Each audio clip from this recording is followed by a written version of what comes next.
In the records search tool of the Central Intelligence Agency, in a digital folder you can open from any laptop in the world tonight, there is a typewritten transcript dated the 22nd of May, 1984. The document is filed under a number, CIA-RDP96-00788. The header at the top of the first page reads, in capital letters, Mars Exploration. Below it, the date. Below that, the word secret, and then struck through with a thinner line, the word removed. For 33 years, this folder sat in a building in Langley, Virginia. Then, in January of 2017, the document was placed online, and anyone on any continent could open it. The transcript runs 11 pages. It is the record of a session that took place in a quiet room at Fort Meade, Maryland, in which a man sat at a table and was handed a sealed envelope. Inside the envelope was a set of coordinates. He was not told what the coordinates referred to. He was not told the date. He was not told the place. He was not told the world. He was asked to describe what he saw. What he described, on that May afternoon in 1984, was a pyramid. Not a pyramid in Egypt. The monitor read out the next line from the envelope, and the line said, Mars. The viewer was now to look at Mars, and in the transcript, the viewer described very tall, very thin people. He described their clothing as fitted, silk-like, made for movement. He described severe dust storms, and then when asked for the time period of what he was seeing, he said, approximately 1 million BC. The document is real. The folder is real. The number is real. Tonight we are going to look at this slowly. You do not need to hold every reference in mind. The transcript has waited 33 years to be read. We can take our time with it. Let us begin where the standard history begins. In the early 1970s, two physicists were working at a research institute on a small campus in Menlo Park, California. The institute was called SRI, Stanford Research Institute. The physicists were named Harold Puthoff and Russell Targ. Their training was in laser physics and quantum optics. They were not, in any conventional sense, occultists. They had degrees from Stanford and Cornell. They published in peer-reviewed journals. In 1972, the two of them began a research program at SRI that was funded, quietly, by the Central Intelligence Agency. The question they had been asked to investigate was a simple one. Was it possible, under controlled laboratory conditions, for a human being to perceive information at a distance without the use of the ordinary senses? The Soviet Union, the agency told them, was already conducting similar research. The agency wanted to know whether the phenomenon was real. They did not, at that stage, want to know what to do with it. In 1970, an investigative book by two American journalists, Sheila Ostrander and Lynn Schroeder, had been published in New York. It was titled Psychic Discoveries Behind the Iron Curtain.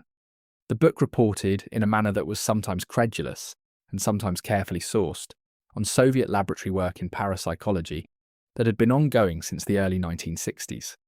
Names appeared in the book that would become familiar to American intelligence analysts in subsequent years.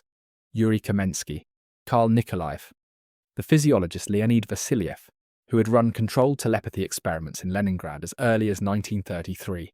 The book reported that the Soviet defense budget was funding research into perception at a distance. The CIA took notice. The program at SRI would run, in various forms, for more than 2 decades. It would be transferred from the CIA to the Defense Intelligence Agency. It would be transferred again to US Army Intelligence and Security Command. It would change its name several times. It would be called Gondola Wish. It would be called Grill Flame. It would be called Center Lane. It would be called Sunstreak. And finally, in 1991, it would receive the name by which most of the world now knows it, Stargate Project. The physical location of the program also moved. By the early 1980s, the operational sessions were being conducted not in California, but in a set of unremarkable wooden buildings on an army base in Maryland. The base was called Fort Meade. The buildings, by all accounts, leaked when it rained. The room in which the sessions were conducted was furnished with a table, 2 chairs, a tape recorder, and a small lamp. There were no windows. The men and women who sat at that table were given a job title. They were called remote viewers. The Army's protocol designated them by number rather than by name. The viewer, known to the program as Remote Viewer Number 1, was a former Army warrant officer named Joseph McMonigle. He had served in Vietnam. He had been recruited into the program, according to his later memoirs, after a near-death experience in 1970. By the time the Mars session took place in May of 1984, McMoneagle had conducted nearly 450 sessions. He had been awarded the Legion of Merit.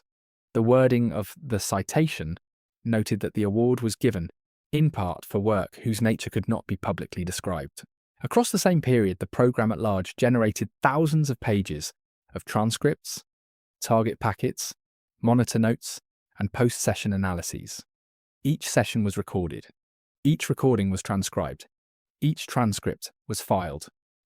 For most of the program's history, those files were classified. In 1995, after 23 years of operation, Stargate was terminated. The reason given was internal. The American Institutes for Research, contracted by the CIA to assess the program's value, concluded that while the phenomenon under study could not be fully dismissed, the operational intelligence produced had not been actionable. The program was shut down. The files were boxed. The existence of the program, which had been an open secret in certain circles for years, was officially acknowledged. But the files themselves remained classified.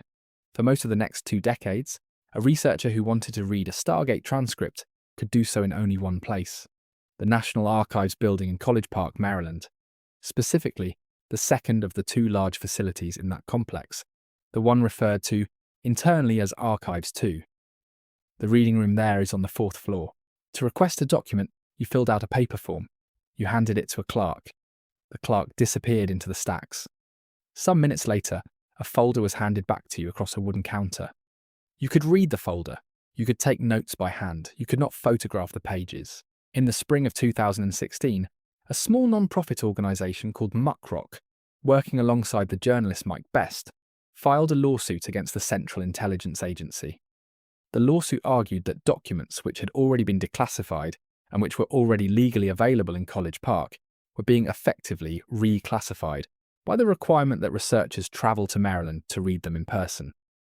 The agency, the lawsuit said, was using physical access as a substitute for secrecy. The agency settled.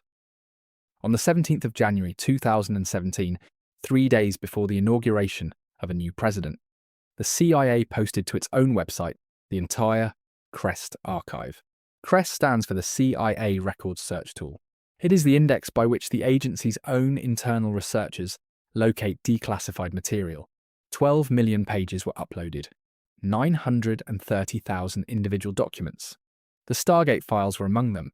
The Mars transcript was among them. For the first time, a person in any country in the world, with any computer, could read a sentence written down in a wooden building at Fort Meade, Maryland, on the 22nd of May, 1984. A sentence that described pyramidal structures on Mars and the people sheltering inside them from a storm. Among those 930,000 documents were many that the careful reader would not have expected. There were files on chemical weapons programs whose subjects had long since died. There were files on Cold War espionage operations whose code names had never been spoken aloud. There were also files on civilizations that no current history book records. There was a session, dated the 5th of December, 1988, filed under the Sunstreak series, in which the viewer described a container of wood, gold and silver in the shape of a coffin, attended by what the transcript called 6-winged angels and guarded by men speaking Arabic. The target in that session had been the Ark of the Covenant, There was a book 284 pages in length, written in the mid-1960s by an American aerospace engineer named Chan Thomas, called The Adam and Eve Story, of which the CIA had at one point chosen to hold a copy, and of which the CIA had, in 2013, released only 57 pages. The book argued that the Earth has experienced, in human time, multiple sudden displacements of its crust. The remaining 227 pages have not been released to this day. We will return to those documents in the course of this evening. We will hold them in the order in which they become useful. Tonight, what we are concerned with first is the transcript from May of 1984. It is the document around which the others, in a sense, begin to arrange themselves. It is also the document by which the line between what the United States government recorded and what the United States government has chosen to publicly acknowledge is most clearly drawn. To understand the transcript, one has to understand the protocol that produced it. The protocol in May of 1984 was already mature. A typical session at Fort Meade involved 3 people: the viewer, who would attempt to describe the target; the monitor, who would sit in the same room, ask clarifying questions, and write down or audio record what the viewer said; and the target officer, who was usually elsewhere in the building, and who had prepared, in advance, a sealed envelope. The envelope contained a description of the target. Sometimes those targets were physical objects. Sometimes they were geographic coordinates. Sometimes they were photographs. The viewer was not told what was in the envelope until the session was complete. This was, in the language of the program, a feedback-controlled experiment. The viewer's impressions, generated in advance, would be compared against the target after the fact. Each transcript was given a confidence rating by the monitor and, in many cases, by the target officer. The protocol mattered. It mattered because the criticism of remote viewing, the criticism that came from the program's own internal evaluators in 1995, had to do with whether the viewer might have been guessing, or might have been cued, or might have been working from prior knowledge. The protocol existed to remove those possibilities, to strip the viewer of context, to leave him with nothing but his impressions, on a page, in a small room. When the protocol was followed, and the impressions were recorded, the file was sealed. In the case of the May 22nd session, the file remained sealed for 9 years past the program's official end. The document, as it's filed today, in scanned form, retains the marks of its physical life. The typewriter struck the paper unevenly in places. There are pencil annotations in the margin, in 2 different hands. There is a stamp at the top right corner of page 1 that reads Sunstreak, indicating that the file was reclassified in the late 1980s, under the program's then current codename. None of those marks alters the body text. The body text is preserved as it was written down on the 22nd of May, 1984. There is something to be said about the context in which that session took place. The early 1980s were a period of public conversation about Mars. The Viking Orbiter No. 1, an unmanned spacecraft launched by NASA in 1975, had reached Martian orbit in the summer of 1976. Over the following months, it transmitted thousands of photographs of the planet's surface. One of those photographs, frame number 35, A72, taken on the 25th of July, 1976, became the most discussed image in the entire mission. In the frame, on a plain in the northern region of Mars called Cydonia, there was a formation that, at the resolution then available, resembled a human face. NASA released the image with a caption that called it a trick of light and shadow. The image did not stay quiet. By the early 1980s, it had been reprinted in popular books, in newspapers, and in a self-published monograph by 2 NASA contractors named Vincent DiPietro and Gregory Molinar. The monograph was titled Unusual Mars Surface Features. It argued, on the basis of improved digital processing of the Viking frame, that the formation was symmetrical to a degree unlikely in random terrain. The monograph received a polite reception in some quarters of the agency that had produced the image, and a dismissive one in others. By 1983, the Cydonia formation was an object of conversation in popular science magazines, in early personal computer enthusiast newsletters, and in at least one feature-length article in the Washington Post. This was the cultural context in which a target officer at Fort Meade prepared an envelope in May of 1984 and wrote down the coordinates of the Cydonia region of Mars. The transcript that resulted does not mention a face. What it mentions is a pyramid. The transcript records the question that the monitor asked next. The question follows the standard protocol of the session. The monitor wrote on the transcript the words, "What else do you see?" The viewer responded with a description that ran for several minutes of recorded speech. The transcript condenses it into a single paragraph on the page. In that paragraph, the viewer described the pyramid as oblique. He used the word oblique twice. He described it as having a base wider than it was tall. He described it as one of several. There were others, the viewer said, of similar form. He said they were arranged in a way that suggested a city. He said there were spaces between them, large open spaces of a kind that he could not immediately interpret. The monitor wrote, "How are the inhabitants positioned in relation to the pyramidal structures?" And the viewer described what he saw inside the largest of the structures. He described a chamber that was very tall and very dark, and in which a number of figures were standing or sitting against the walls. He described the figures as elongated, very tall, very thin. He used the phrase, more than one human height in proportion to their width.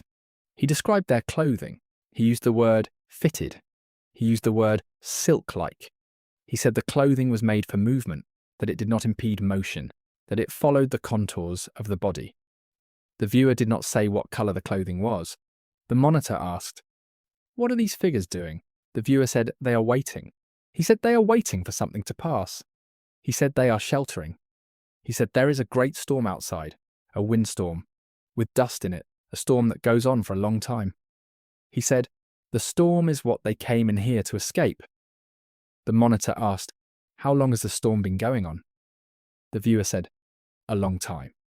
He said, "Longer than they expected." The monitor asked, "What is your impression of the time period?" The viewer paused.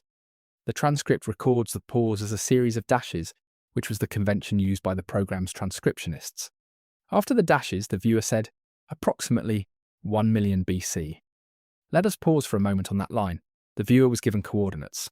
He was not given a date. He was not given a planet. He was not told the language of the inhabitants, or the year, or the geography, or any context whatsoever. The envelope sealed when the session began said only Mars. The monitor opened the envelope at the end, after the viewer had described what he had described.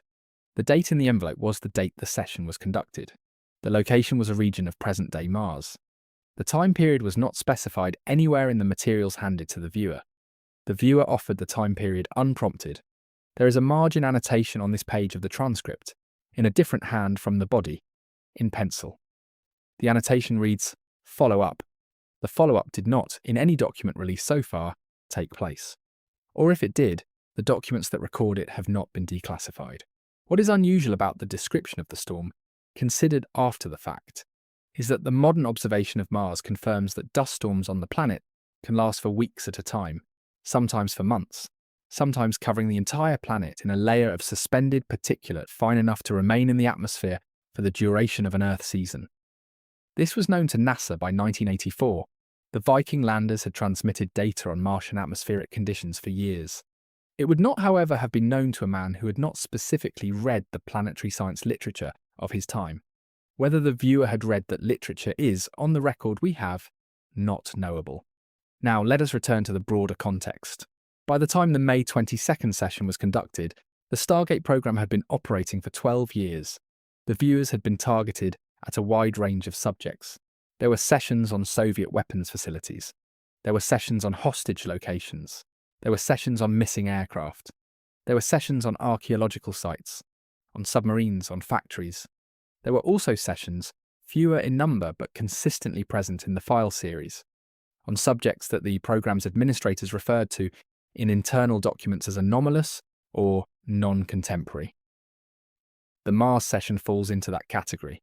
The Ark of the Covenant session, conducted 3.5 years later, also falls into that category. So do at least 8 other sessions filed in the same series. The administrators of the program were aware that targets of this kind were difficult to verify. There was no way to confirm whether a description of a pyramid on Mars in the year 1 million BC was accurate. The administrators included these sessions in the file regardless. The reasons, where they are stated in internal memoranda, are usually procedural. The sessions were part of an ongoing training and calibration effort. A viewer who could describe a known target well would, in theory, describe an unknown target with the same fidelity. The unknown targets were a way of testing what the known targets could not test. Critics of the program, including some of its own internal evaluators, argued that this reasoning was circular. The known targets could be verified, the unknown could not. A description of Mars in the deep past was, by definition, unfalsifiable. The viewer could say anything, and no one could say he was wrong. This is a reasonable objection. It is the same objection that a careful reader of any unverifiable testimony would raise. And it is the reason that, for 33 years, the Central Intelligence Agency made no effort to publicize, to defend, or even to acknowledge the existence of the Mars session transcript. The document was filed. It was kept, but it was not promoted. When the document was released in January of 2017, it was released not because the agency had decided to share it. It was released because a court settlement had ordered the entire CREST archive to be made available online alongside 930,000 other documents. The Mars transcript was, in that sense, carried into the public domain by its proximity into documents about chemical weapons and Cold War espionage. The agency had no public view on the Mars transcript. It simply included the file in its archive, because the archive was its own. For a reader sitting at a laptop in 2017, opening the file for the first time, the experience was strange. The reader had been told for decades that the United States government did not maintain records of this kind. The reader had been told that programs like Stargate were a curiosity of the Cold War, a brief and unsuccessful experiment, long since discontinued. The reader, opening the file, was confronted with 11 pages of typed transcript describing tall, thin figures sheltering from dust storms inside a pyramid on Mars approximately 1 million years before the development of human writing. The transcript was a primary source. It was, in the bureaucratic sense, real. Now, let us hold this thought and step back to the spring of 1984 itself. By that spring, NASA had begun internal planning for a new robotic spacecraft to Mars, with a tentative launch date in 1990. The program would eventually be realized as the Mars Observer mission, which launched in 1992 and failed to enter Martian orbit in 1993. But in May of 1984, the planning was fresh. The American press carried stories that spring about the possibility of Martian biology, of subsurface water, of the Cydonia Formation, of the Viking images. The country was, in a small way, looking at Mars again. The Viking orbiter. Number 1 image of the so-called face, frame 35 of 72, had by this point been in public circulation for nearly 8 years. It had been the subject of 2 paperback books, one of them by the journalist Richard Hoagland, who in 1984 had begun to lecture on what he called the monuments of Mars. The monuments, in Hoagland's argument, were a complex of formations in the Cydonia region. The face was one.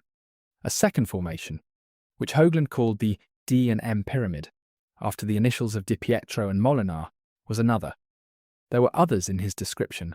Hoagland argued they were arranged geometrically. The target officer at Fort Meade in May of 1984 would have had access to all of this material. The Viking imagery was public. The Di Pietro Molinar monograph was in print. Hoagland's lectures were beginning to reach a small but growing audience. A target officer preparing an envelope for a remote viewing session would, in the normal course of preparing materials, be drawing from this public reservoir. The coordinates in the envelope, according to the transcript, corresponded to the Cydonia region. They did not correspond to the face. They corresponded to a different feature within Cydonia, the feature that resembled, in the Viking imagery, a many-sided pyramidal mound. The viewer opening his impressions in the small windowless room described a pyramid. It is reasonable to ask whether the viewer could have known what was in the envelope. The protocol said he could not. The target officer was in a different part of the building. The monitor was not told the contents either. The envelope was opened at the end of the session. It is also reasonable to ask whether the viewer could have guessed. He knew before the session that there was a target. He knew it was in the form of coordinates. He had been working in the program for years. He had developed certain intuitions about what was likely to be asked. The viewer himself in later interviews has been thoughtful and not boastful about this. He has said that some sessions felt clearer than others. He has said that he could not always tell the difference between a clear impression and a fabricated one. He has said that the protocol existed to take that judgment out of his hands. What the transcript records, regardless of how it was produced, is a description of a pyramid on Mars, occupied by tall, thin people, sheltering from a dust storm, in the deep past. It is a description that, by any conventional standard, should not exist in the records of the United States government. It exists, it is filed under a number. It can be read tonight. Now let us turn the page, or rather let us close the Mars file and open the cabinet next to it. The CREST archive, as it sits on the agency's public website, is organized by document series.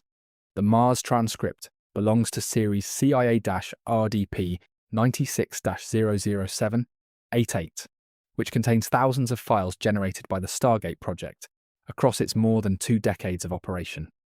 Within that series, there are folders. Within the folders, there are subfolders. The folders are mostly mundane. They contain administrative correspondence, budget approvals, scheduling memos, declassification review reports. The unusual material is scattered. In thin files of 3 to 15 pages each, throughout the bureaucratic mass. There is in particular one folder that is worth examining alongside the Mars transcript. It is a folder that was placed in the agency's holdings years before the Stargate project existed. The folder contains a book. The book is a slim hardback, originally published in 1963 by a small Los Angeles imprint called Emerson House, and reissued in 1965 with minor revisions. The title is The Adam and Eve Story. The author was a man named Chan Thomas, who at the time of the book's publication was, by his own account, working under defense contracts in the Southern California aerospace corridor. The book, in its commercial edition, runs to 120 pages. Its argument can be stated in a single sentence. The argument is that the Earth's crust has, at intervals throughout its history, slipped over its core. The crust in this model behaves like the skin of a fruit that has begun to loosen. At certain points, the skin shifts, and a region that had been temperate suddenly finds itself at the pole. A region that had been frozen finds itself, in a matter of weeks or months, on the equator. The displacement is, in Thomas's account, accompanied by tsunamis of unprecedented scale, by winds that flatten forests across continents, by atmospheric disturbances that briefly remove most surface life. The book argues that this has happened before. It argues that the last occurrence was less than 12,000 years ago, and it argues that another occurrence is overdue. This is a fringe argument. It is rejected by the consensus of working geologists. It draws on the earlier ideas of Charles Hapgood, the New Hampshire history professor, who in 1958 had published Earth's Shifting Crust with a foreword by Albert Einstein, in which a similar mechanism was proposed. What is unusual about the Chan Thomas book is not its argument. The argument is one of many such arguments that circulated in the alternative geological literature of the mid-20th century. What is unusual is that, within a year of its publication, a copy of the Adam and Eve story entered the holdings of the Central Intelligence Agency. The book was filed under document number CIA-RDP 79, B00752, A0003000700001-8. It was classified. Not for a year, not for a decade, but for nearly half a century. When a portion of the document was released in 2013, in response to a Freedom of Information Act request, the released version was 57 pages long. The original book is 284 pages in its annotated form. The remaining 227 pages were withheld. The reasons for withholding, where they are recorded in the agency's response letter, are stated as exemptions under Sections 1 and 3 of the Freedom of Information Act.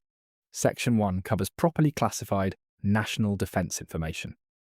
Section 3 covers information specifically exempted by statute. Let us pause for a moment on that. A commercially published trade book by a private author, available in the early 1960s for less than $5, was held by the Central Intelligence Agency under National Defense Classification. The book contained no classified information. It contained no government source material. It was, on its face, a popular geology book, written by an engineer whose name does not appear on any classified contract, documented in the agency's released records. The most charitable explanation is bureaucratic accident. A copy of the book was acquired, in 1964 or 5, by some office within the agency. The copy was filed. Filing protocols of the period required classification of the cover sheet rather than the document itself, and the cover sheet was treated as if it were a finished intelligence product. The classification stayed with the file. No one, for nearly 50 years, took the trouble to review it. This is a plausible explanation. It is the explanation that the agency, in its responses to inquiries about the file, has implicitly offered.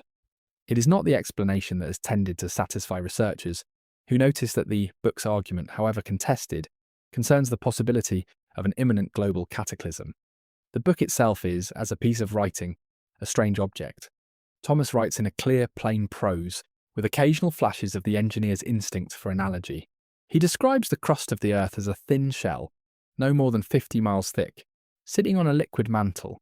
He describes the mechanism that he believes can cause displacement, namely the asymmetric distribution of ice masses at the poles. The Antarctic ice cap in his calculation has reached a tipping mass. The mass exerts a centrifugal force as the Earth rotates. When the force exceeds the friction holding the crust to the mantle, The crust slips. He gives a number, in days, for how long the slip would take. The number is approximately 1. There is a paragraph in the released portion of the book that describes what an observer at the surface would experience. The sun would appear to move in the wrong direction across the sky. The ocean would withdraw, then return as a wall of water moving at the speed of a jet aircraft. The atmosphere would, for several hours, become charged with such severe electrical disturbance that lightning would strike continuously across the entire planet. The aurora would appear simultaneously at every latitude. The temperature would fluctuate in the space of minutes between extremes. Buildings would not stand. Forests would not stand. Most surface populations would not survive. This is, on its face, an end-of-the-world description. It is the description that, in some other genre of literature, would be the opening scene of a science fiction novel.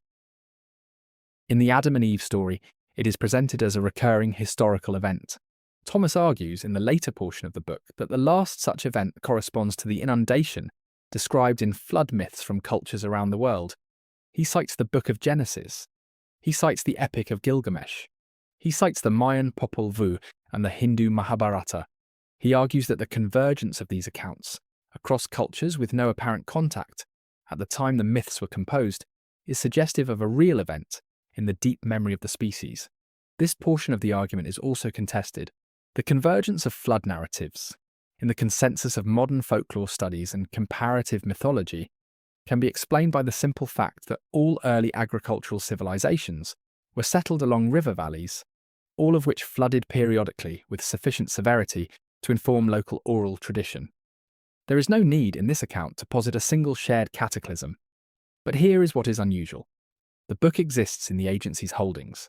The book remained classified, in part until 2013, and the agency, in its public statements regarding the file, has never given a clear answer to the question of why a commercially published trade book by a private author required classification under national defence exemptions for nearly half a century. Now let us return to the broader cabinet. Sitting on the same digital shelf as the Mars transcript, accessible by the same search query, downloadable in the same format, is a file dated the 5th of December, 1988. The file is a Sunstreak session transcript. Sunstreak was the codename at the time for the remote viewing program. The session was numbered 032. The target on the day of the session was given to the viewer as a sealed envelope. The envelope contained a sketch and a set of coordinates. The viewer was not told what the sketch represented. The viewer was, on the basis of his impressions over the next 90 minutes, asked to describe what he perceived. The transcript opens, as the Mars transcript does, with a brief description of the viewer's initial impressions. The viewer described a large stone structure, partially underground. He described it as being in a region of significant heat, with dust on the wind. He described inside the structure a container. The container, in the viewer's description, was made of 3 materials: wood, gold, and silver. It was rectangular in shape. He used the word coffin, then crossed it out, then wrote, like a coffin but not for a body. He described the dimensions, approximately 1.5 meters in length, by 3/4 of a meter in width, by 3/4 of a meter in height. He described the lid as being covered in figures. The figures in his description were winged. He used the phrase 6 wings each. He said the figures were arranged facing one another, with their wings extended toward each other across the top of the container. The monitor asked, "What is inside?" The viewer paused. The transcript notes the pause as taking nearly 2 minutes. After the pause, the viewer said, "I do not want to look inside." He said, "There is something about the inside that resists examination." He said, "The container is not to be opened." The monitor asked, "Who is guarding it?" The viewer said, "Men." He said, "They speak a language that is Semitic, but not Hebrew and not Aramaic." He said, "The men speak a form of Arabic." He said, "The men do not know what is in the container." He said, "They have been instructed to guard it, but not to look inside, and not to allow others to look inside." The monitor asked, "Where is this located?" The viewer described a domed structure. He described it as being in a desert region. He described features of the immediate surroundings. The transcript records his description in detail. The features he described, when read in 2017 by researchers familiar with Middle Eastern geography, correspond reasonably well to a particular region between Egypt and the Levant. The viewer was not told what the target was, and the transcript records the target in the envelope only after the session was complete. The target, written on the inside of the envelope by the target officer, was the Ark of the Covenant. Now let us pause. This is, on first reading, an extraordinary claim. The Ark of the Covenant is one of the most discussed lost objects in the history of religion. Its location has been the subject of speculation for 2.5 millennia. It has been claimed over the centuries to be in Ethiopia, in Yemen, beneath the Temple Mount, in a cave in Mount Nebo, and in a private collection somewhere in Europe. None of these claims has ever been confirmed. The object, if it ever existed in the form described in the Book of Exodus, has not been seen by anyone willing to attest publicly, since at least the destruction of the First Temple in 587 before the Common Era. A session transcript from 1988, written down in a windowless room at Fort Meade, describes a wooden container plated in gold and silver, ornamented with 6 winged figures, facing one another across its lid, guarded by Arabic-speaking men in a domed structure in the desert. The description matches, in nearly every detail, the description of the Ark of the Covenant, as preserved in the Book of Exodus, chapter 25. The transcript exists. It is filed under a number. It was released to the public, in its full form, in January of 2017. What is the citizen of 2026 to do with this? This is perhaps the central question of the entire Crest archive. The archive is enormous. It contains records of routine bureaucratic life, of contested policy decisions, of operational successes and failures across decades. It also contains, in its margins, files of a kind that no government archive is supposed to contain. Files about psychic perception of Mars in the deep past. Files about the location of a religious artifact lost for 25 centuries. Files about a privately published book on global cataclysm, held under national defense classification for 50 years. The agency, in its public statements, has chosen to characterize these files as marginalia, curiosities of a particular period, records of programs that did not produce useful intelligence, and that have, accordingly, been retired. The files remain. They are downloadable tonight. They are sitting this evening on servers maintained by the Central Intelligence Agency itself, where any person with an internet connection can read them in their entirety, free of charge, with no special permission required. There is a temptation, at this point, to draw a conclusion, to declare, on the basis of 3 unusual files, that the secret history of the world has been confirmed by government documentation. This is the temptation that has driven most of the public attention to these files since the January 2017 release. It is also the temptation that has, in my reading, done the most damage to the careful examination of what the files actually contain. The files contain transcripts. They contain a book by a private author. They do not contain confirmation of anything. They contain what was said, what was written down, what was filed, and what was preserved. The reasons for the preservation, in many cases, are mundane. A document, once classified, tends to stay classified, not because it is dangerous, but because no individual official has the authority or the inclination to take it down. The Stargate transcripts on this reading were not held because they contained sensitive material. They were held because they were generated under a classified program, and the classification followed them when the program ended. This is the cautious reading. It is the reading that an archivist, paid by the year and not by the headline, would tend toward. But the cautious reading does not quite account for what is in the files. It does not account for the precision of the Mars transcript. It does not account for the persistence of the Chan Thomas book in the agency's holdings for nearly half a century.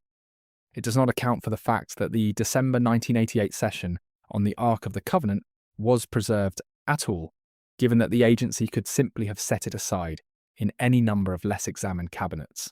The files were kept. They were eventually released. What we make of them is a separate question. Now let us close the cabinet that contains the Stargate transcripts. Let us walk into the next room of the archive. The Topkapi Palace stands on the seaward point of the old city of Istanbul. It was the seat of imperial government from the mid-15th century until the construction of the Dolmabahce in 1856. The palace contains, within its inner walls, a small library. The library is modest by the standards of European royal collections. It contains, however, certain documents that exist nowhere else.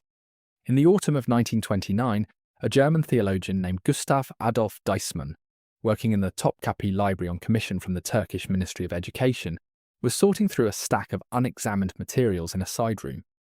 He had been engaged to catalogue items that had not been opened since the dispersal of the Ottoman court archives in the years following the empire's collapse. On the 9th of October, in a folio of loose parchment fragments, he came upon a gazelle skin map. The map measured roughly 90 by 60 centimetres.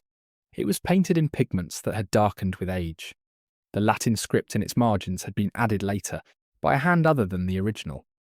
The Ottoman Turkish script in the body of the map was the work of the cartographer. The cartographer's name was inscribed in the lower margin. The name was Piri Reis. Piri Reis was an Ottoman admiral. He served the fleet under Bayezid II and Suleiman I. He was, at the time of his death in 1553, the senior naval commander in the Indian Ocean. The map that bears his name was compiled in 1513 in the harbour city of Gallipoli from an array of source documents that he listed in his marginal annotations with the careful pride of a working cartographer. In those annotations, Piri Reis records that he drew on roughly 20 source maps. Some were ancient, some were Arabic, some were Portuguese. One, he writes, was a chart by a Genoese infidel named Colombo. He is referring, presumably, to a map that Christopher Columbus had compiled following his 1498 or 1502 voyage, and that, by some route Piri Reis does not specify, had reached the Ottoman court within a decade of its making. No such Columbus map survives in any other archive. The Piri Reis copy is, in this sense, the only surviving window onto what Columbus himself drew. Now, this is not what made the map famous. What made the map famous was a region in its lower portion. The surviving fragment represents perhaps a third of the original full map. It covers the Atlantic Ocean and the coast to its east and west. The eastern coast shows the western edge of Africa, recognisable in its main outlines. The western coast shows the eastern edge of South America, recognisable in its main outlines.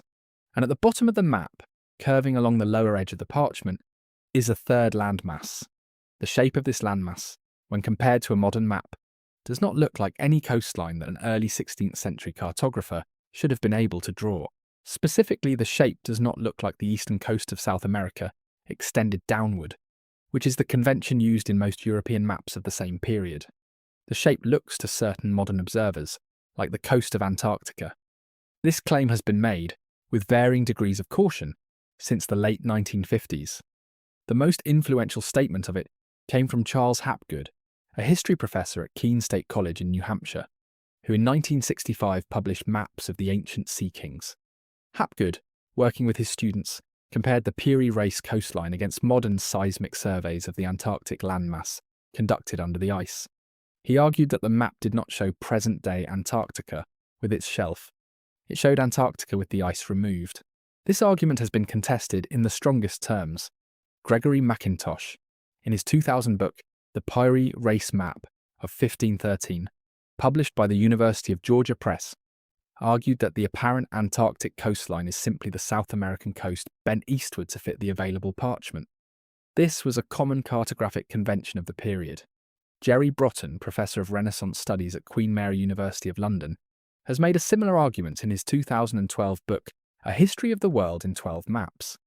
There is, in the mainstream view, no need to posit any knowledge of Antarctica. This is a serious objection. It must be taken seriously.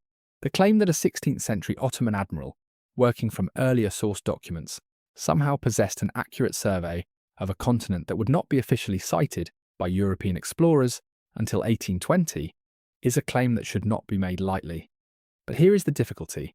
The Piri Reis map is not the only 16th century document that shows a southern landmass with a particular geometry. There is a second map, drawn by a French royal mathematician named Orance Fine in 1531. Fine's map is held at the Bibliothèque Nationale de France, with copies in the Library of Congress under catalogue identifier 20216684428. The cartographer was no marginal figure. Orance Fine was the first holder of the royal lectureship in mathematics at the Collège Royal under Francis I. He was a senior figure in the mathematical and astronomical establishment of his country. In his 1531 map, titled Nova et Integra Universi Orbis Descriptio, Fine drew the southern continent as a near-circular landmass, centered on the South Pole, with coastlines that, if one is willing to entertain the comparison, bear a striking resemblance to the actual outlines of Antarctica, including the major inlets of the Ross Sea and the Weddell Sea. Fine labels the landmass Terra Australis. He notes in a marginal cartouche that the territory has been recently discovered, but not yet completely explored. Recently discovered. The continent of Antarctica was not officially sighted by any European until the 5th of January, 1820, when the Russian naval officer Fabian Gottlieb von Bellingshausen, in command of the corvettes Vostok and Mirny, observed the ice shelf at 69 degrees south. The first confirmed landing did not occur until 1895. The continent was not mapped, in any modern sense, until the international expeditions of the early 20th century. The first geological survey of the territory beneath the ice, the survey that would have produced a map resembling Oronsfine's parchment, was not conducted until 1958, the year of the International Geophysical Year. 287 years separate Oronsfine's claim from Bellingshausen's sighting. 427 years separate Oronsfine's map from the first sub-ice geological survey. The mainstream explanation for this is the one Broughton and the other consensus historians have offered. Terra Australis was a Ptolemaic convention. It was a hypothetical landmass that classical geographers, beginning with Ptolemy in the 2nd century of the Common Era, had argued must exist to balance the weight of the Northern Hemisphere. The convention was inherited by medieval and early modern European cartographers. Oronsfine drew it because the tradition told him to draw it. The resemblance to the actual continent of Antarctica is coincidence. This is a defensible argument. The convention of Terra Australis is well documented. It does appear in various forms on maps dating back to the 2nd century of the Common Era. But here is the question that, in my reading of these maps, I have not been able to settle. The Ptolemaic Terra Australis is, in most of its historical depictions, a vaguely defined ring of land surrounding the Southern Ocean. It is not centered on a polar point. It is not given coastlines that approximate the actual outlines of Antarctica. It is, in the literal Ptolemaic tradition, a placeholder. A space on the map that the cartographer fills with a generic shape to indicate here there is land that we have not yet visited. Oronsfine's southern continent is not a placeholder. It is drawn with the same specific care as the coastlines of Africa and South America. It is given internal features. It is given a coastline that, when overlaid on a modern survey of Antarctica with the ice removed, lines up with several major bays and headlands. A coincidence in cartography is one specific shape correctly guessed. A pattern is several shapes correctly guessed. Oronsfine, with the cartographic tools available to him in 1531, drew several shapes that correspond to a continent he could not have visited. I do not know what to make of that. I have looked at the fine map in the digital reproduction held by the Bibliothèque Nationale, and I've looked at the Piri Reis fragment in its high-resolution image from the Topkapi Library. And I cannot tell you with confidence whether the resemblance to Antarctica is the product of source documents now lost to history, or of cartographic convention applied with unusual precision, or of accident operating across 2 cartographers and 2 decades. What I can tell you is that the maps exist. They are dated, they are catalogued. They are held in 2 of the oldest royal collections in Europe and the Mediterranean, and both of them include, in their lower margins, a landmass that, by the standards of their century, neither cartographer should have been able to draw. Now let us pause and consider what kind of object a map is. A map is not a photograph. A map does not record what the cartographer saw with his own eyes. A map is a compilation. It is a synthesis of source documents, sailor reports, classical authorities, and educated guesses. When a cartographer in 1513 or 1531 draws a coastline, he is drawing from sources he believes to be reliable. He is not, in most cases, drawing from direct observation.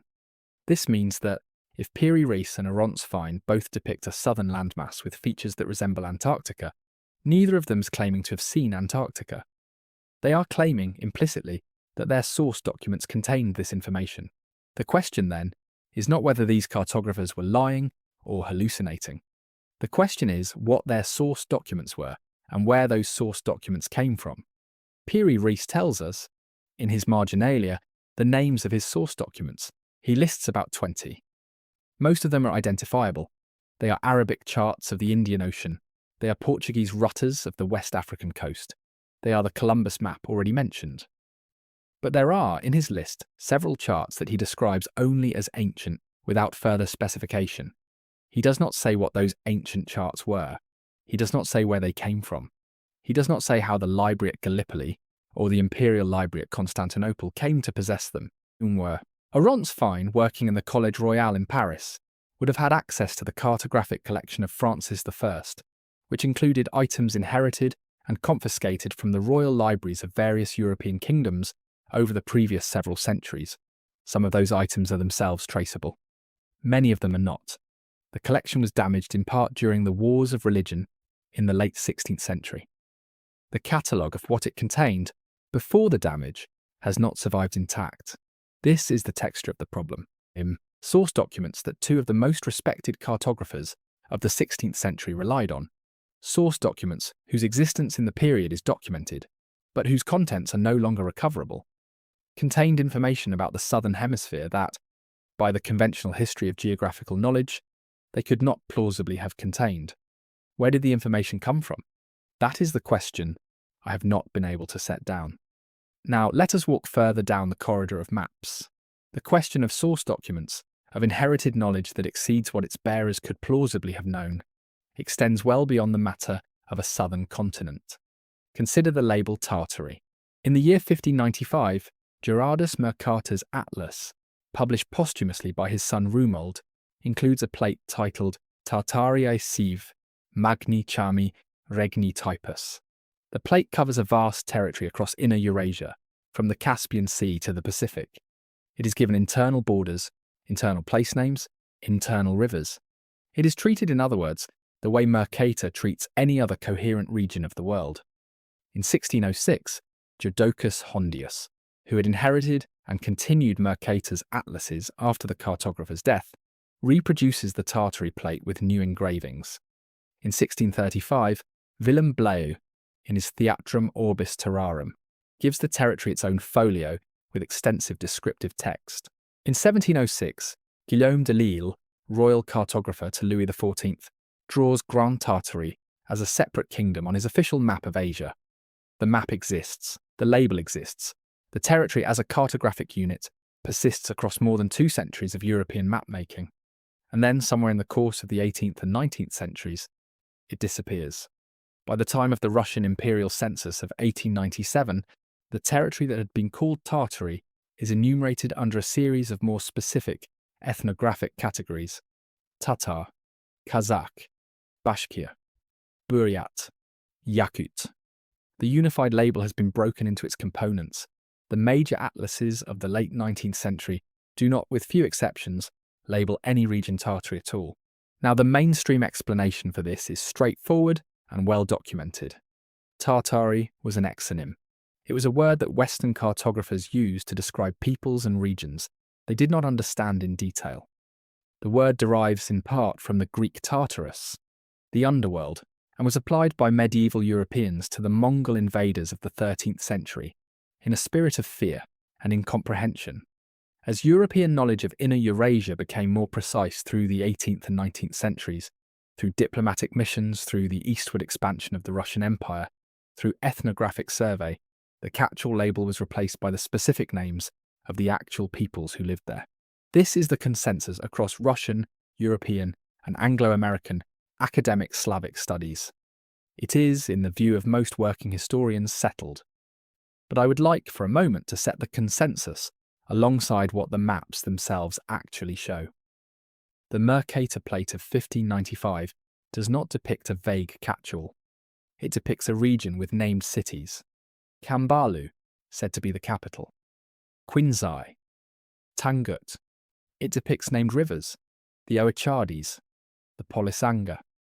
It depicts internal political divisions, with the territory of the Great Khan distinguished from the territory of Kathaya and the territory of Tenduk. It depicts roads. It depicts ports on inland seas. This is the way a cartographer draws a polity he believes to be coherent. It is not the way a cartographer draws a region he is using as a placeholder for unknown peoples. None of this is to argue that the maps prove the existence of a unified Tartarian empire. They do not. Cartographers in 1595 could draw with confidence things they had not personally seen, because they were copying from older sources. The internal detail of the Mercator plate may reflect simply the internal detail of the Polar manuscripts and the Jesuit reports and the Arab geographers that Mercator drew on. What is worth noting, however, is something more modest. The maps, taken together across 200 years, treat this territory as a place. They do not treat it as a margin. They give it cities and rivers and political subdivisions, and they continue to give it these things, generation after generation of cartographic revision, until quite suddenly, over a period of roughly 1 century, they stop. That is the texture of the record. Whatever explanation one prefers, the fact of the record is documented and available in any major map library. If you wish to see the plates, the David Rumsey Map Collection, hosted by Stanford Libraries, has digitized more than 150,000 historical maps, including all of the Tartary plates I have named. The collection is free. The plates are zoomable to the engraver's pen stroke.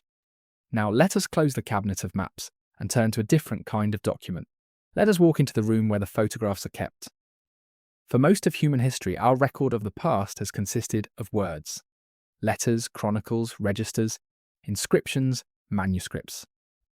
We have, when we want to know what a particular city looked like in a particular year, the descriptions of those who saw it, and we have whatever drawings or paintings happen to be made by witnesses with adequate skill and the time to render the scene. This changes abruptly in the 1840s. The daguerreotype is introduced in 1839. By the 1860s, the wet plate collodion process has made large format glass plate photography practical. By the 1880s, dry plates and gelatin emulsions have made photography a routine activity for tens of thousands of practitioners. By the 1890s, motion pictures have arrived. What this means is that from roughly 1840 onward, we have, for the first time in human history, an unmediated visual record of what cities looked like. Not paintings, not engravings, not artists' renderings. Photographs, light reflected off real buildings and onto real silver halide crystals on real plates of glass. These plates, in their tens of thousands, were stored. They were stored in newspaper morgues.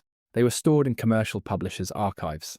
They were stored in the private collections of photographers, whose studios eventually closed and whose estates eventually went to historical societies. The largest single survival of this material, in the United States, is the Detroit Publishing Company collection, held in the Prints and Photographs Division of the Library of Congress, catalogued under item number 93845504. The collection contains over 25,000 glass negatives and transparencies produced by the Detroit Publishing Company between roughly 1898 and 1924.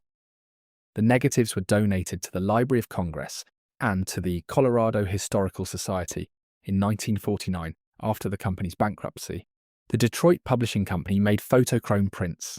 A photochrome was an early color reproduction technology in which a black and white photograph was transferred to a series of lithographic stones, each tinted to add one color, and then printed in registration to produce an image that appeared to be in color. The technology was Swiss in origin.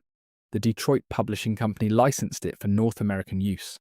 What this means is that the Detroit Publishing Collection at the Library of Congress contains color photographs of American cities taken between 1898 and the early 1920s, in numbers, and at a level of detail that simply does not exist for any earlier period. The cities in these photographs do not, in most cases, look the way the same cities look today. I want to be careful here because the changes between then and now are easily explained. American cities went through the Great Rebuilding of the 1920s and the federal urban renewal programs of the 1950s and 60s. Buildings were demolished, streetcars were torn up. Ornate Beaux-Arts and Second Empire and Romanesque revival structures were replaced by modernist office towers and parking garages and interstate spurs. None of this is contested. None of this requires any unusual explanation. But here is what I want you to notice. When you look at the photochromes, look at the buildings, look at the carved stone above the doorways, look at the metalwork on the roof lines, look at the proportions of the windows, look at the lampposts with their cast iron bases and their hand-worked finials, look at the architectural ornament that covers, on building after building, every square foot of facade. This is what every major American downtown looked like, in colour, in the year 1900. Most of it is gone now, not because of a conspiracy, because of demolition, because of fire, because of fashion, because of cost, because of the long century that followed. But here is what I keep coming back to. The Detroit publishing photochromes are not, in most cases, photographs of monuments or of architectural showpieces. They are photographs of ordinary commercial streets, hardware stores, banks, hotels, train stations, office buildings of 3 or 4 or 5 stories. These were the buildings that, in 1900, were considered routine commercial construction. And routine commercial construction in 1900 looked, by every comparison that can be made, more elaborately wrought than the equivalent commercial construction of any year since. I cannot tell you what to do with that observation. I can only point to the photographs. They are available at loc.gov in the Detroit Publishing Collection. They are free to download. Now let us go further back. In October of 1871, a photographer named George Barnard, who had spent the previous decade documenting the campaigns of General Sherman through the American South, found himself in Chicago.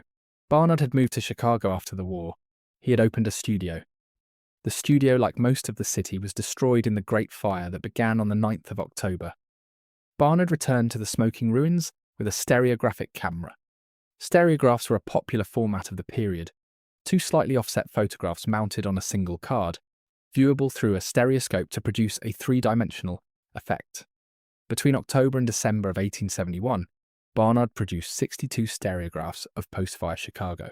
They are held today at the Library of Congress under item 2004-678818, with additional prints at the Art Institute of Chicago and at the Wisconsin Historical Society.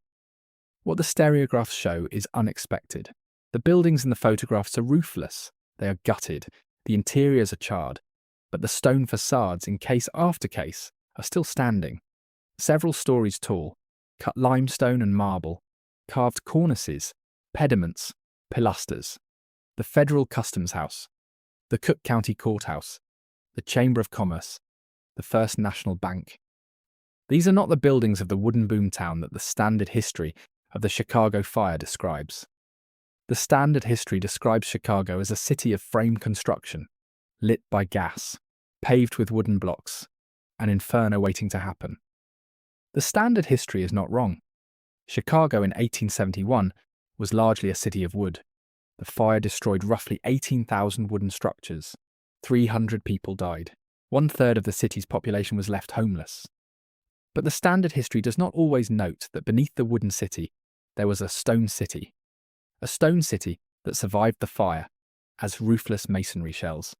A stone city that, when you look at Barnard's stereographs, contains some of the most elaborate commercial architecture of the mid-19th century, executed in stone, multiple stories tall, finished with the kind of carved ornament that a frontier town should not, by the conventional account, have been able to produce in the few decades between its founding, in 1833, and its incineration in 1871. The standard explanation for this, I should say, is also straightforward. Chicago grew very fast. Capital flowed in from the east and from Europe. Ambitious commercial buildings were erected in the 1850s and 60s as the city's wealth expanded. The stone city beneath the wooden city is not a mystery. It is the record of a particular moment of commercial ambition. Fair enough. But the photographs remain.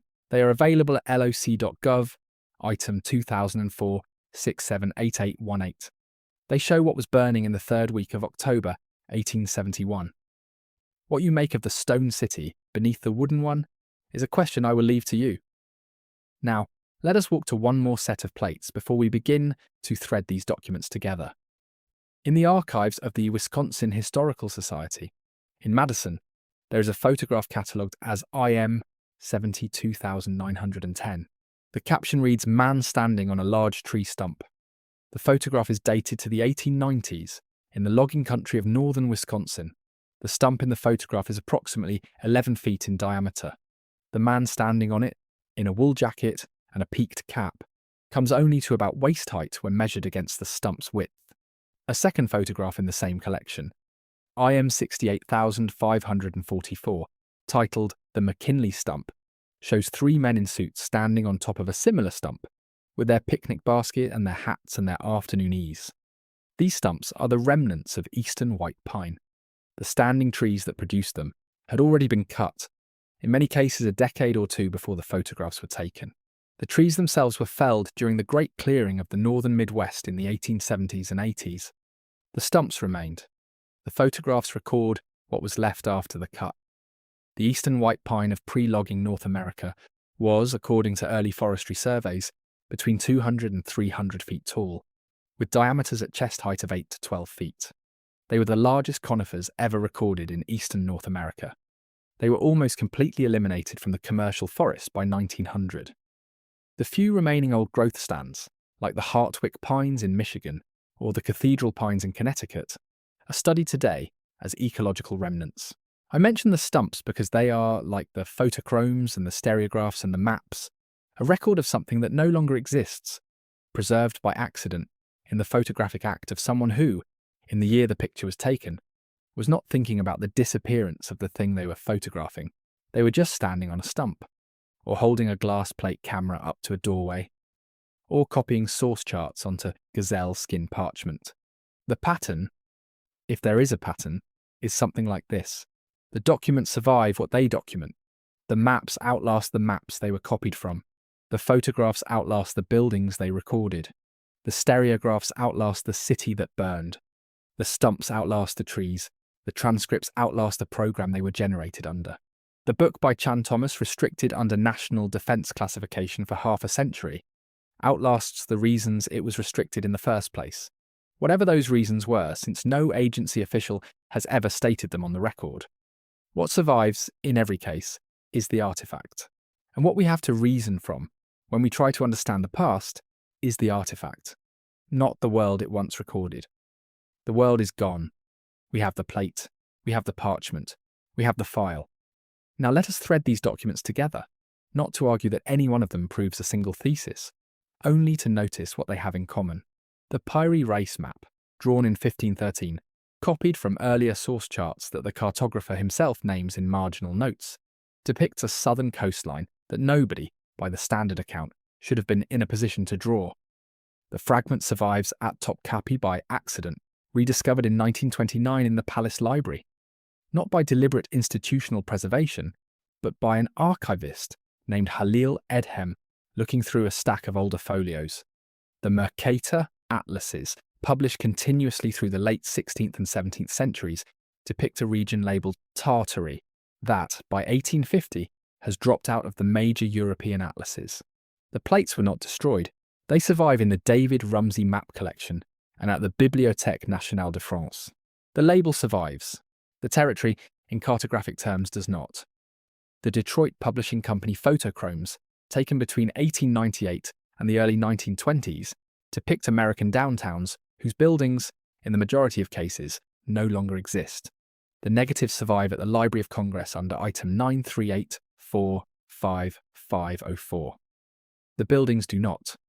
The Barnard stereographs of October 1871 depict a stone city that, in the standard account of Chicago's founding, ought not to have been quite so elaborate. The plates survive at Library of Congress item 2004-678818. The stone city, for the most part, does not. The Wisconsin stump photographs depict eastern white pines, whose standing height, in the timber survey records that the photographers had no reason to consult, exceeded any conifer growing in the eastern United States today. The plates survive at the Wisconsin Historical Society. The trees do not. The book by Chan Thomas, restricted under classification beginning in 1966, depicts a model of repeated planetary cataclysm that, regardless of one's view of its scientific merit, was held under national defense classification for half a century. The document survives in the CIA Freedom of Information reading room under identifier CIA RDP 79. B00752A 00030-0070001-8. The full text, in its original 284 pages, may or may not survive in unredacted form, depending on what one makes of the sanitized release of 2013. The Stargate project transcripts, generated under contract to the United States Army between 1978 and 1995 depict, in the words of the viewers, ancient pyramids on Mars, chambers beneath Giza, and a wooden container holding what was identified as the Ark of the Covenant. The transcripts survive in the Crest archive at cia.gov/reading room. The targets, of course, are not present in any conventional, verifiable sense. What links these documents, I think, is not their truth content. Their truth content varies wildly. Some of them are sober Renaissance cartography. Some of them are remote viewing sessions, whose evidentiary status the CIA's own 1995 closeout review, the so-called Mumford Report by the American Institutes for Research, concluded was effectively zero. To string them all together as if they proved a single hidden history would be to make a category error that no patient archivist would commit. What links them is something more particular. In every case, the document was preserved by accident, by bureaucratic survival, by the simple inertia of paper and silver and parchment. And in every case, what the document seems to point at is something that, by the time we get to look at the document, is no longer available to be checked. The southern coastline on Piri Reis is no longer ice-free, if it ever was. The Tartary on Mercator is no longer labelled on the map by the time we get to it. The Detroit buildings are demolished. The Chicago Stone City is rebuilt. The White Pines are cut. The Adam and Eve cataclysm, if there ever was one, is 50,000 or 150,000 years behind us, depending on which scholar one consults. The Mars Pyramid, even if you take the transcript at face value, is 1 million years dead by the viewer's own dating. The documents arrive at us. The world they document does not. Now let us consider one more set of plates before we close. Not photographs this time. Satellite images. In 1960, the United States began launching a series of reconnaissance satellites under the code name Corona. The program ran until 1972. It produced approximately 800,000 high-resolution film images of the Earth's surface, taken from low Earth orbit, retrieved by parachute capsule and reeled film, returned to ground stations and processed at the National Photographic Interpretation Center. The Corona program was classified. The images were classified. The fact that the program existed was, for most of its operation, classified.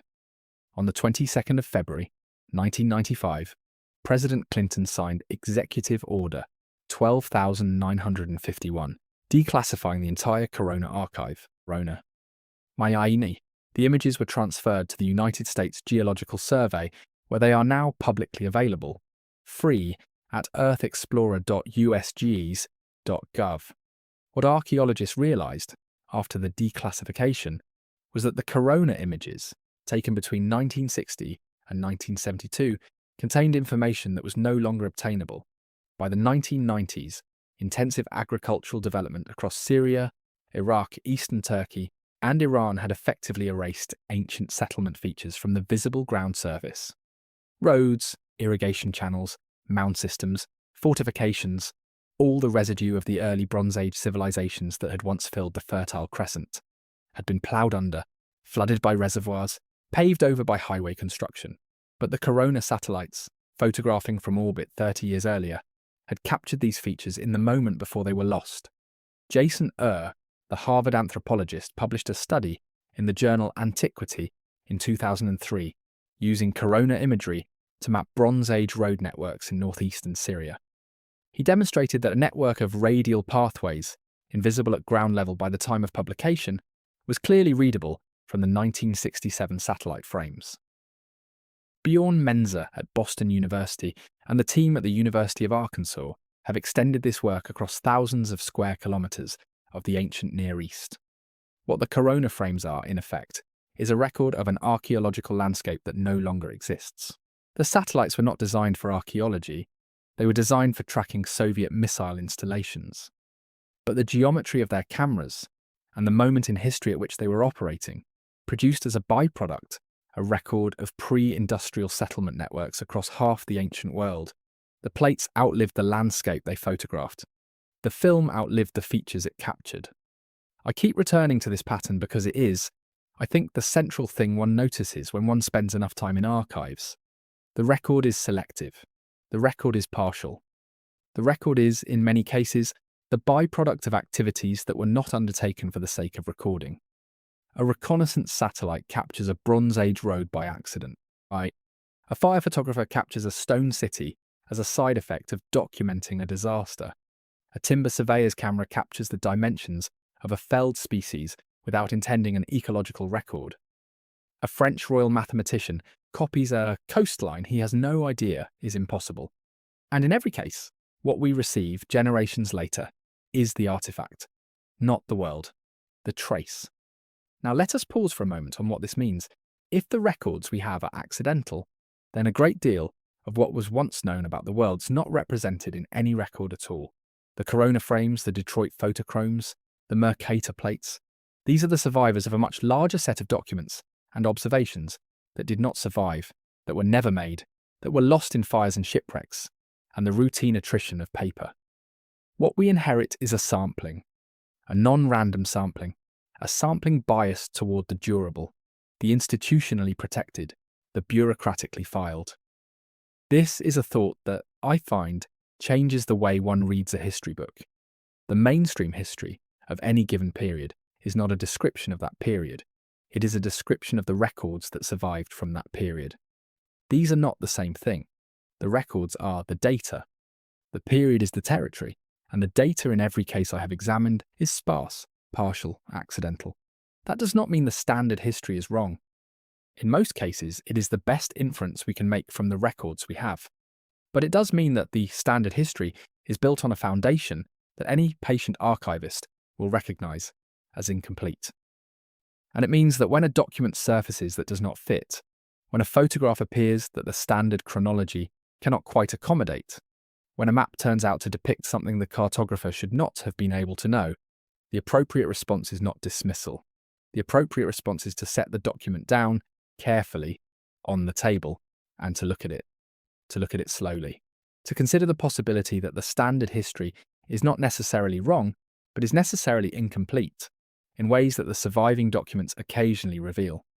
Now let us walk back to the room where this began. The CIA Freedom of Information Act electronic reading room is, as of the date of this recording, a website. It is accessible at cia.gov/reading room. The search interface is functional. The documents are searchable by keyword and by identifier.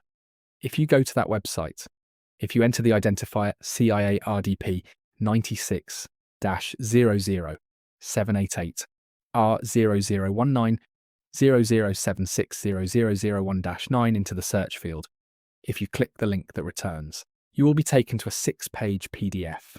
The PDF is dated the 22nd of May, 1984.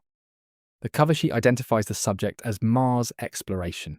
It identifies the session as a remote viewing trial.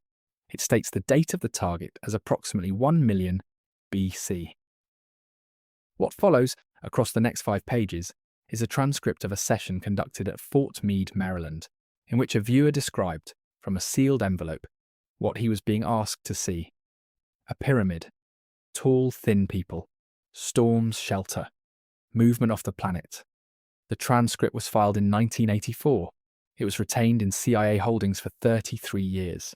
It was uploaded to the public Crest archive on the 17th of January, 2017, along with 12 million other pages. Nobody has ever told the public, on the record, why the document existed. Nobody has ever explained on the record why it was retained for as long as it was. Nobody has ever issued a clarifying statement explaining why, on a Tuesday afternoon in 1984, 2 officers in the United States Army funded a session in which a human being was asked to describe pyramids on Mars and to date them to 1 million years before the present. The document is the document. The transcript is the transcript. The agency holds it. The website serves it. The PDF is 6 pages long. What I keep coming back to when I think about this file is not whether the viewer saw anything real. I do not know how to evaluate that. I am not a remote viewing researcher. I am someone who looks at documents. What I keep coming back to is the fact that the document exists at all, that at some point, in May of 1984, a person was given coordinates and asked to describe what was there, that at some other point, a typist transcribed that description and filed it, that at some still later point, the typed transcript was retained, against ordinary records' destruction schedules for 3 decades and more. That, on a particular morning, In January of 2017, a system administrator at the CIA's records office somewhere in Virginia ran a batch upload, and the file moved from a closed network onto the public internet. That the file is now reachable from any computer with a browser. That you can read it tonight if you like in your kitchen, in any city, at no cost. The document is in the archive. The map is in the case at Topkapi. The plates are in the drawer at the Library of Congress. The stereographs are mounted on their original cards in Madison and in Chicago. The corona reels are spooled at the USGS Center in Sioux Falls, South Dakota.